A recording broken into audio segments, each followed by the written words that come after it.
Sunod-sunod na operasyon ang ikinasa ng Southern Police District laban sa iligal na baril at pampasabog na nagresulta sa pagkakaaresto ng ilang sospek sa Taguig at Muntinlupa. Sa Taguig City, isang lalaki ang naaresto matapos ireklamo na may dalang baril habang umiinom, kung saan na-recover sa kanya ang isang caliber 38 revolver na may bala.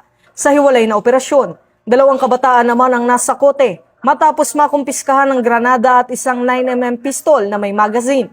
Mga bagay na may tuturing na malaking banta sa seguridad ng publiko.